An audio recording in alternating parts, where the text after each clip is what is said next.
काया पर फिट हो। सुपर डुपर माल छोड़ी चीज बड़ा हिट हो। चीज बड़ा हिट हो, चीज बड़ा हिट हो। देखते ही देखते सयान भागेल छौड़ी नया साल में देखा हो जबान भागेल।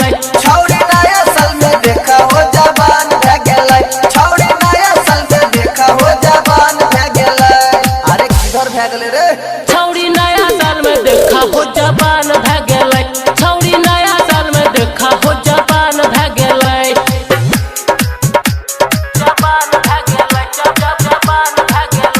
छौड़ी नया साल में देखा हो कंचन इब्राहिमपुर। जबान भागेल, जबान भागेल।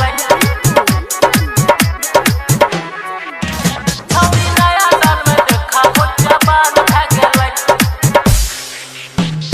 कैले छे धमाल खगड़िया के चौक पर। खगड़िया के चौक पर, खगड़िया के चौक पर। वायरल वीडियो करे छे टिकटॉक पर। करे छे टिकटॉक पर, करे छे टिकटॉक पर। कैले छे धमाल खगड़िया के चौक पर। वायरल वीडियो करे छे टिकटॉक पर। देखी के जबान बेईमान भागेल।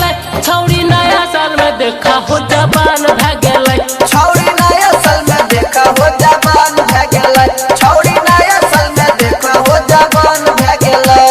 साचे कहै छी रे। छौड़ी नया साल में देखा हो जबान भागेल। छौड़ी नया साल में देखा हो जबान भागेल। जबान भागेल, जबान भागेल।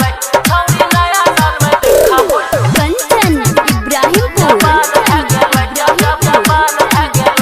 Music by Riya studio Khagaria. छौड़ी नया साल में देखा हो जबान भागेल। राजेश राज बात बोले बड़ा निक हो। बोले बारा निक हो, बोले बारा निक हो। अपन माल के साथ मनाबा पिकनिक हो। मनाबा पिकनिक हो, मनाबा पिकनिक हो।